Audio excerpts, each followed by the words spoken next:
Здравейте! Сега ще ви покажа как правим записване. За да запишем някого, е необходимо първо да сте му направили предварителна регистрация. За да направите предварителна регистрация на някого, отиваме на MyStype WebStart адреси. Натискайки там, ни прехвърля към една страница с 19 различни езика и с различни форми за предварителна регистрация. Която и форма да изберете, няма никакво значение. За случая ще изберем, например, тази. Натискайки върху нея, се отваря страницата със самата форма. Попълвайки имена, например Иван, Иванов, слагаме имейл два пъти и един телефонен номер. И натискайки контуни, става самата пререгистрация. Ако човекът, който е до вас, който искате да запишете, може на момента, когато сте на тази страница, да попълните имената, емайл адреса и телефона и да му направите предварителна регистрация. Обаче, ако човекът не е до вас, този, който примерно искате да го запишете, за да му се направи предварителна регистрация, е необходимо да копирате самия адрес на страницата, да му я изпратите чрез емайл или чрез Skype, както ви е удобно, и човека, попълвайки неговите данни ето тук, по същия начин прави самичък предварителната регистрация. Ако човекът е готов да плати, преминаваме към следващата стъпка.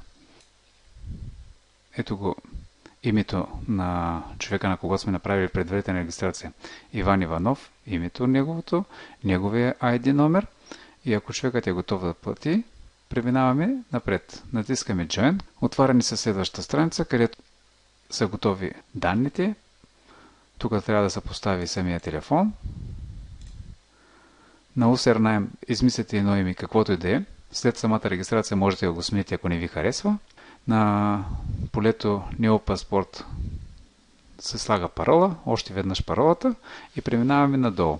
Избирайки едномесечен абонамент или годишен. Едномесечният е $50, годишният е $150. Разбира се, там ни правят малка отстъпка 20% и преминаваме надолу. Следващата стъпка е да се избери начина за плащане. Има два начина за плащане. Единият начин е чрез карта, другият начин е чрез OKPay и Payza. Ако имате регистрация в Payza, може и примерно, ако човекът иска да плати, да се включи с едногодишен абонамент, може да ползвате Payza. Payza се съгласява за едногодишен абонамент.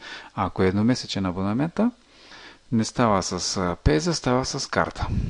Да предположим, че ще се включи с месечен абонамент.